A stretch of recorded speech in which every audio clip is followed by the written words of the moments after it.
is on the ballot initiative. Thank you, Jack. Thank you for everybody coming tonight. This won't be as long as Jerry's because I don't have all the material. I just got most of it about 11 o'clock this morning, but I want to thank the city engineering group for getting it to me in a timely fashion. What I really want everybody to answer my question, how many people know this bridge is going to be a 4-lane bridge with a bicycle path? Anybody raise their hand? The question is, how many people feel we need it? Raise your hand. No. Okay, that's my thought. So if you don't need a 4-lane with a bike path, that $30 million, in my opinion, could be cut by 50%. I think most of us would agree with that, correct? Or something like that. It'd be a lot less than the 30 million asked. Okay, the other question that I want to ask everybody, how many people were informed of what was going on and the reason behind it? Raise your hand. Not many people. So obviously, we were kind of left in the dark. And it's unfortunate this continually happens in Gillette. Not with the city, the county, but everything we do. It's either over budget, not on time, or nobody knows about it and be able to weigh in on input. But it's our tax dollars. It's my tax dollars and yours. And I'm not advocating for more taxes. And I don't think anybody else is. I'll tell you a short little story. And this is a fact that made me real sad. I was dismissed 2 months ago. And this young lady, she's about 35 years old, single. She had 2 daughters. And I just happened to make a statement as I put in the groceries in the car. I spent a lot of money today. And she turned around almost in tears and says, this is all I got. She's in the wintertime, I can't afford my utilities. So the girls and I sleep in one bed and pile blankets on to keep warm. Now this is Gillette. This is America. And now we're asking people like them to come up with more money. These are wants, they're not needs. And I just want people to understand this because it's happening here more often than what you think. And my heart goes out to every one of them. In fact, if they were ahead of me in the grocery line, I'd bought the groceries. So keep that in mind as we look at these projects here or in the future. If it don't pay for itself and we don't have the money, we don't spend it. Now on the Gurley Bridge, I'm not against safety. If this is unsafe, I'll raise my hand and say, let's do something. But again, I apologize. I got this information at 11 o'clock this morning, so I haven't had a chance to digest it all, which is a 30,000 foot level. I don't see a whole lot of information here that tells me that the superstructure needs to be repaired. In fact, as I go through this, signed by Brian Shipley, he said this was all done by visual. There was no actually testing done on the bridge to tell me if the superstructure is bad. Now, I'm not saying it's not been done, but I don't have it here in front of me. Now, again, I got a lot of paper to go through, and I'm not a structural engineer, I'm a mechanical engineer, but I do understand certain things about engineering drawings and the calculus of some engineering functions. And I don't know if anybody has this information. You guys from the city got any information different than I got up here? So the question you ask yourself, why are we doing this? I don't know the answer to that. But again, from a safety standpoint, if I could find this document that this bridge is going to cave in 2 years, I'll be putting more money in my taxes to fund it, guarantee you. Because I don't want anybody hurt. I don't want anybody killed. But one other thing I'd like to leave in your mind, you're going to turn a 4-lane bridge that's going to go exit on 2 lanes, and the other lane, 2 lanes on the other side. I don't understand that concept. Maybe I'm wrong, and maybe I'm stupid. But I don't get it. Maybe somebody explain it to me. Another thing I want to point out to everybody, times are tough. And we know that coal is trickling back. You see that, and you see what they did. They offered a buyout and some employees in one of the mines. Well, how many people that affect? Quite a few. Is that going to continue? I think the answer is yes. So with population going down, we need a 4-lane bridge. Especially being the county planning commissioner, I see the town expanding the opposite direction. I don't see it going north. unless somebody here can tell me this. But I'm all again for building the bridge if there's a big safety concern, and there may be in these documents. I don't know, to be honest with you. But at the 30,000-foot level, I don't see that, and I don't see it in their closing statement. And I got copies over there you're welcome to grab. I didn't have enough time to make copies for everybody. Just on with the engineer, who is the principal engineer, did was Brian Shippey, and the gentleman who did was Phil Hone, and they're both PEs. So you're welcome to look at this and see on the closure part if you see anything different than I've read. I'll take any questions. I probably can't answer them because I've got a whole document I've gone through, but did I miss something? Could you read, or I could read the general recommendations, because it doesn't say it needs to be replaced. You'll have to read it because I can't see it. I apologize. Okay. I'll do that. Because it's a little fuzzy. Because it's blurry and I can't see it. Okay. General recommendations, right here. It is recommended that follow-up structural condition reviews of the Gurley Avenue overpass be performed annually throughout the remaining life of the bridge. These follow-up reviews would be performed with similar scope of work to that performed during this investigation, focusing on the previous inspection's findings of structural defects. The scope of each annual inspection will be determined based on engineering judgment and the results of the previous inspection. It is recommended here that the maintenance shutdowns of the Gurley Avenue overpass be performed annually throughout the remaining life of the bridge. These annual maintenance shutdowns allow maintenance work determined in the annual inspections not large enough to warrant a larger project to be completed with proper scheduling. The scope of each annual maintenance shutdown will be determined based on engineering judgment and the results of the previous inspections and shutdowns. It doesn't say it needs to be replaced. Do we know if it's Yeah, done it's annually? falling down. What? Do we know if it's done annually? This is, It is done annually. Yes, he has two different Yes, reports. by the This one's same from company. 23 and he has one from 21. There is, it's a long document. Yeah, it's very long. I just, Maybe it comes later. pardon me? Maybe it comes later, what she's talking about. And then we have this page. Yeah, this is kind of an idea of what you're going to pay out based on the asks. And I didn't put this together, but Lee did, and he's very versed on these dollars amounts. And you can see it takes quite a few years to pay this back if you look at each item that if it got passed, what you're up against. This is not a short-term deal, folks. This is a long-term deal. And I'm like Jerry, it could get a lot more longer if we continue like this way. And we got copies over here if you want them. Mr. Schaefer made enough copies, a half a dozen anyway, so you can look at that. Okay, well, I appreciate your time. Go ahead.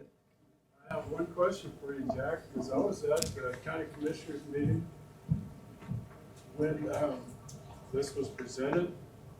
And my understanding is it will take 1 year to move the utilities and remove the bridge. Another year to actually build the bridge in a timely manner, should that work. So we're without an overpass for 2 years, is that correct? As far as I know, Jerry, it is. That was what was said at the county commissioners meeting.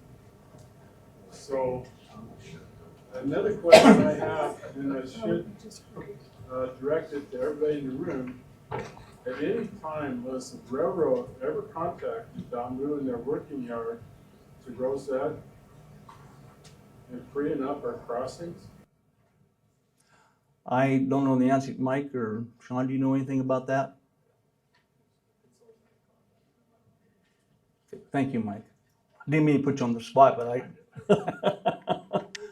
don't mean to put anyone on the spot. I just don't know the answer to some of these questions. I appreciate you responding in kind. Thank you. When was the bridge built, and is it a 4-lane because they think it's gonna be, the bus barn is gonna be on the other side of the bridge now? And did that go through, and how much is the bus barn, and? I have answers to those. Well, the bus barn right now is not going to the north side. No, I went to the school board meeting and then moved it clear on the corner of NZ Drive and Southern Drive. So that's not going over there. They made that decision. So that takes away that traffic. Okay? I've got answers to those questions. There's an article here that was based on a meeting that was in front of the county commissioners in April of '24. So it says that the bridge is inspected annually, and they say that the bridge is expected to last anywhere from 25 to 28. So it does have a limited life left.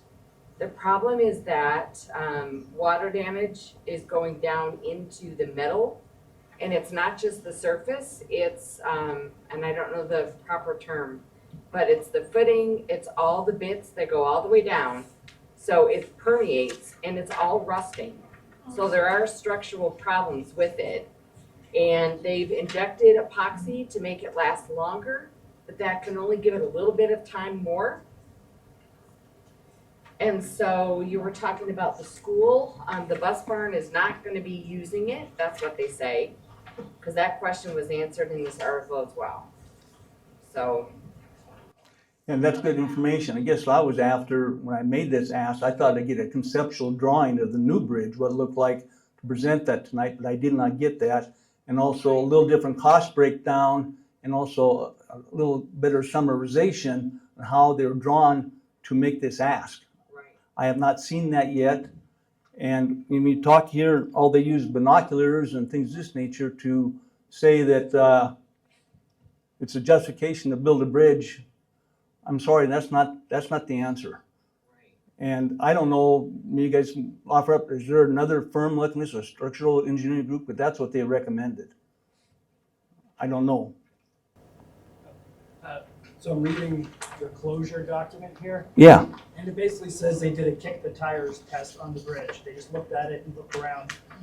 Did they tell you how they went from this kick the tires test to replacing? Is that anywhere what you saw? This looks like right now I can't tell you, I didn't read this document. Like I said, it's this thick and I would not have the answer to that. I just was talking about it from a tax standpoint and also what the closure statement was, is all. And then look at the 4-lane, 2-lane, trying to understand that concept and the bike path. Jack, why do you think they need a bike path across the bridge? I can tell you- In your opinion? I can tell you why. I was just recently, probably a week ago, riding my bike and going down that street and come to that bridge, and I was like, I am not going over that bridge on my bike. So I went down underneath, and I had to literally pick my bike up. There's a little path, and then I had to pick it up over the tracks. So if anything, I would say forget the bridge and do a nice little bike path under there so you could go underneath, because the bike path would be nice to have that underneath that bridge across, because there's no way to get there on the bike. Good idea. Bev, what are you running for?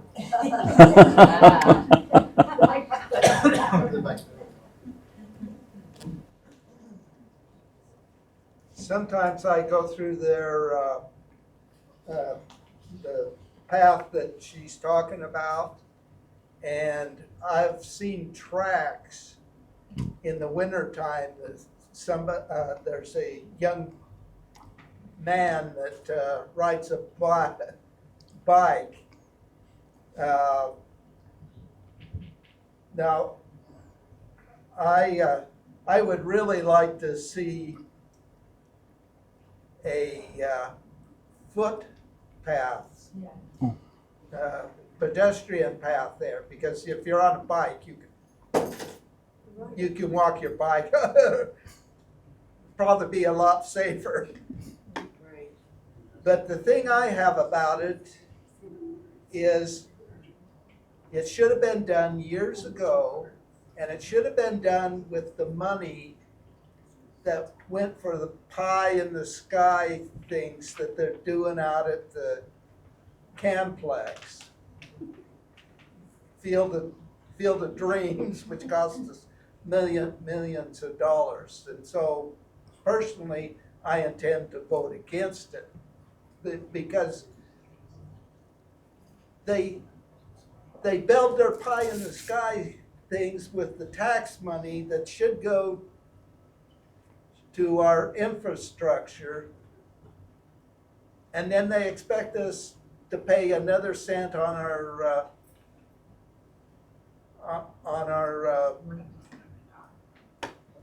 another 1% on our sales tax. These these people that run the city and the county, mostly the city, they need to learn to cut back like the rest of us do. So this article does say that the 4 lanes gives room for pedestrians and non-motorized vehicles. It says that it makes it compliant with ADA, which is American for Disabilities Act. And it also says that the grade's gonna be decreased so that it's not as steep. And I've heard people say that they have trouble getting over it. In the winter, it's way too icy. So that's part of why the costs are higher, because it's gonna be longer. It won't be as high, but it's gonna be longer so that it's not as steep. So that's. Well, I agree with you there, but my question is back, why 4 lane? I understand the path you're talking about, and I understand the winter, but Yeah, why 4 lane? That's going to bring that cost down significantly, yeah, I believe. yeah. Jack, this problem's been going on for ever since the overpass was built. And the question was, is a bike path or walking path? And it was proposed that they actually build a freestanding walking path. It could be connected to the existing structure, or it could be built on its own. It would take care of those problems. At that time, it was projected at a cost of $1 to $1.5 million, not $40 million. Okay. I'll take one more question. One more comment. I meant to mention that when I travel that route on foot, about half the time there's a train on the tracks, so I have to make a detour on foot and hope that by the time I get down to the next crossing point, that the train hasn't blocked that off too. Okay, well, thank you. Appreciate your time. Glad everybody came out. Okay, Troy? Since our senator wants to speak, I gotta listen. I'm not a fluid engineer. However, that being said, I've worked on sprinkler systems. So if you start out 2 lanes and you need the volume to pass 4 lanes through it, but then you're gonna neck it down to 2 lanes at the other end. If I remember a few of those engineering books, the max flow you're gonna get out of it is through the 2 lanes. So the whole bridge should be a 2 lane. You're not gonna gain anything with 4 lanes. I mean, you're an engineer. Am I close to being right? That's my thought as well. I just don't understand the concept. Like I said, maybe somebody can explain that to me, but it's against like water. You're gonna restrict it and then you're gonna open it up. For what? I imagine it would include widening the roads on both sides of the bridge, but that's just a thought. That'll be the next thing.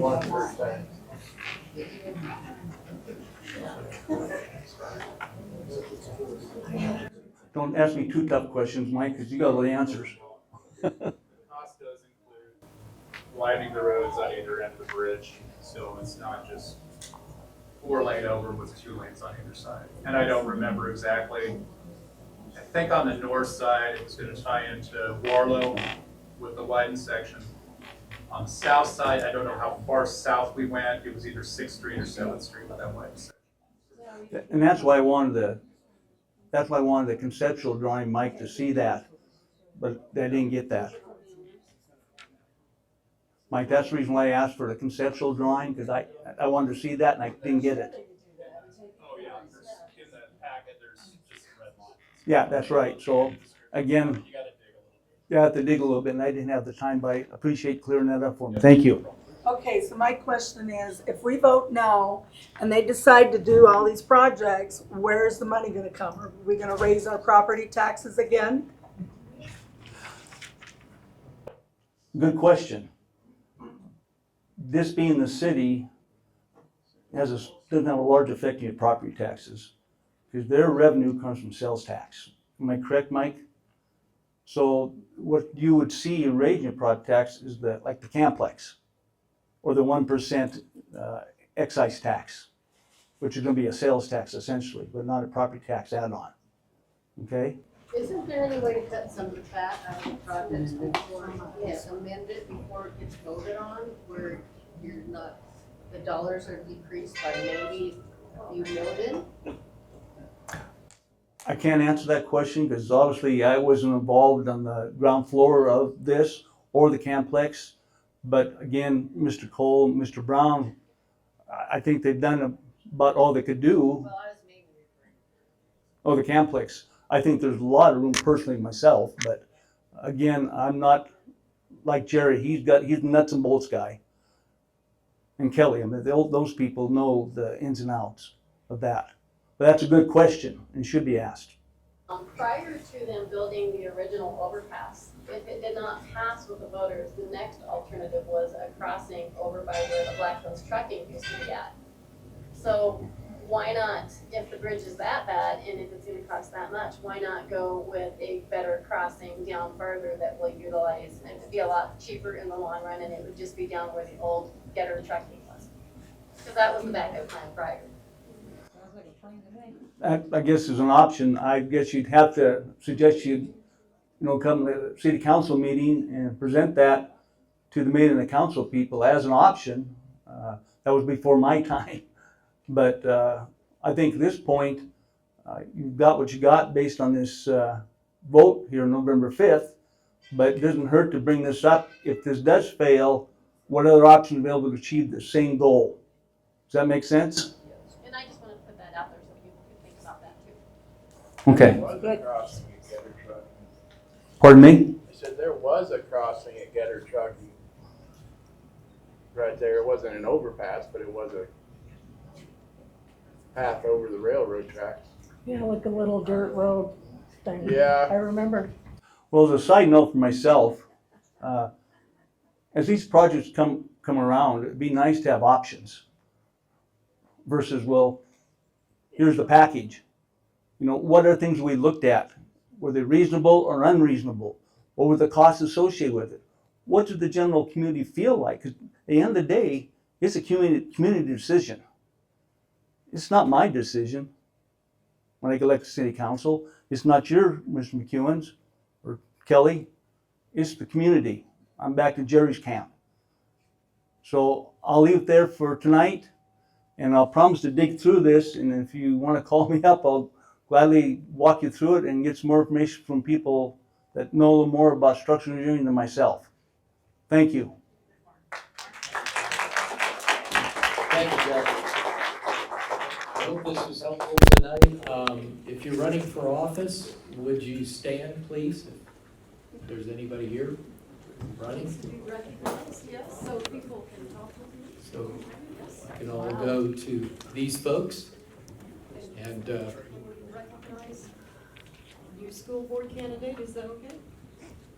Might as well. Alicia, that's you. Hospital board, I'm sorry. Hospital We board, get them all mixed up. Alicia Lepard, hospital board, if you wanna chat with her. We've got Terry Lou back here, school board. Sir, your name please? Larry Steiner. Larry Steiger, okay, nice to meet you. And Mary Brunner and Jerry Means and Troy and Pat Collins in my ward. John and Ruth Cloud, yes, gotta get a plug in for Pat. Chris Smith and Jason McJilton, yay. running for the college board. Come on, Jason. Yeah, thank you all for running. Please, talk with each other and have some cake and, get with our candidates if you have any questions. They're here to meet with you. And thanks everybody for coming. Thanks. Thank you. Thanks, Ed.